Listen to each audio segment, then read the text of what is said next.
کسی نے ایک سوال کیا ایمان ہوگا تو آزمائش، یہ ہم کو پتہ ہے، لیکن جب آزمائش آتی ہے تو صبر نہیں آتا۔ بہت کوشش کرتے ہیں لیکن جسم صبر کے لیے ساتھ نہیں دیتا۔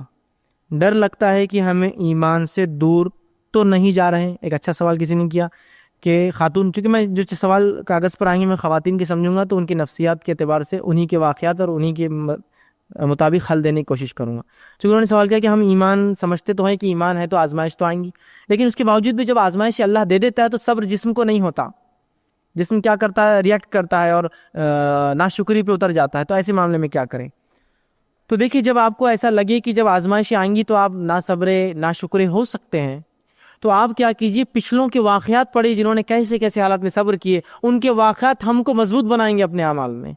آئیے مثال سے دیتا ہوں، ایک بات مثال سے سمجھاتا ہوں۔ ام سلیم رضی اللہ عنہا، جو اللہ کے رسول صلی اللہ علیہ وسلم کی بہت دور کی خالہ تھی، بہت دور کی، لیکن بہرحال رسول اللہ سے اتنی نسبت بھی ہونا بہت بڑی بات ہے۔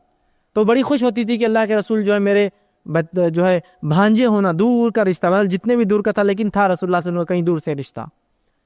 ان کے تعلق سے انس بن مالک کی والدہ ہے، یاد رکھیے، ام سلیم رضی اللہ عنہا۔ ان کا واقعہ آتا ہے کہ جب انہوں نے ابو طلحہ رضی اللہ عنہ سے شادی کی، نکاح کیا، تو ان کو ایک اولاد ہوئی، اور اولاد جو ہے ابو طلحہ رضی اللہ عنہ اللہ کے رسول کے ساتھ جو ہے کسی ایک جہاد میں گئے، غزوے میں گئے۔ جب واپس آئے تب تک وہ اولاد بیمار ہو گئی، وہ لڑکا بیمار ہو گیا، اور بیماری کی وجہ سے جو ہے وہ ان کے آنے سے پہلے فوت ہو گیا۔ ابو طلحہ رضی اللہ عنہ گھر آنے سے پہلے فوت ہو گیا۔ یہ خاتون اسلام تھی، جانتی تھی آزمائش تو ہوں گی، ایمان کے اولاد میں اللہ نے آزما لیا۔ تو یوں کیا کہ نہلایا دھلایا کفنایا اس لڑکے کو۔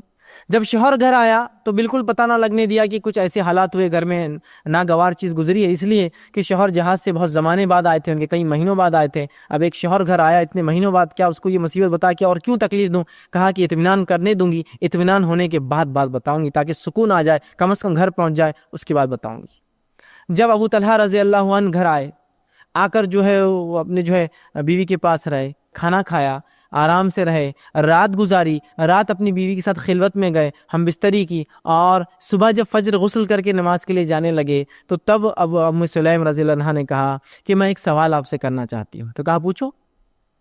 کہا اگر تمہیں کوئی چیز کوئی شخص دے دے تو تم واپس کیسے دو گے، اس کو لوٹاؤں گے کیسے وہ چیز کو؟ تو کہا جتنی جیسی دی ویسے یا اس سے اچھا لوٹاؤں گا۔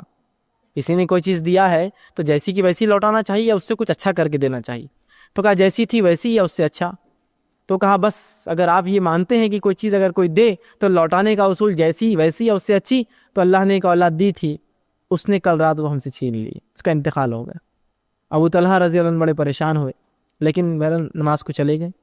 فجر کی نماز پڑھی، نبی اکرم صلی اللہ علیہ وسلم سے ملاقات کی، کہا اللہ کے رسول رات آیا، بیوی نے ایسا سا ہوا، میرا لڑکا بیمار ہوا، انتقال کر کے بتایا نہیں، رات میں نے صحبت بھی کی اور اس طرح سے پورا عمل ہوا اور مجھے اس نے صبح بتایا۔ تو رسول اللہ نے فرمایا کیا تو نے رات اس سے صحبت کی؟ تو کہا کی۔ تو کہا اللہ تیری اولاد میں برکت دے، تجھے اس سے اولاد ہوں گی۔ اور اللہ کے رسول نے دعا دی ان کو۔ اس کے بعد جو ہے ایک لڑکا پیدا، جس کا نام عبداللہ تھا، جس کا واقعہ میں نے بہرحال اس سے پہلے سنایا تھا تفصیلی۔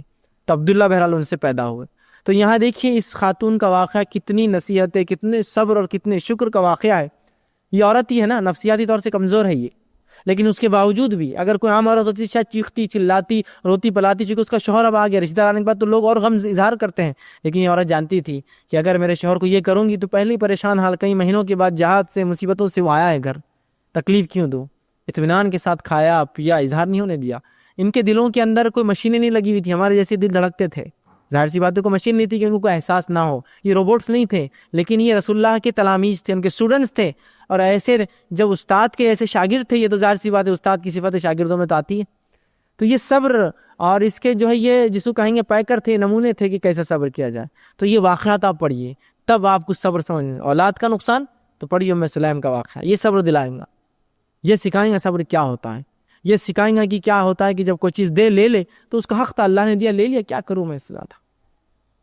حالانکہ چاہتی تو آنسو بہا سکتی تھی، شریعت اس کی اجازت دیتی ہے کہ کسی کو تکلیف ہو تو آنسو بہا لے، لیکن جو ہے انسان برا بھلا کہے، تقدیر کو کوسے، یہ برا ہے، آنسو بہا سکتا ہے۔ نبی اکرم صلی اللہ علیہ وسلم کے ایک بیٹے کا انتقال ہوا، جب آپ تدفین کے لیے گئے تو صحابہ نے دیکھا آپ کے آنکھ سے آنسو گر رہے، تو صحابہ کو تعجب ہو کہ اللہ کے رسول آپ روتے ہیں، آپ تو ہم کو تعلیم دیتے صبر کی۔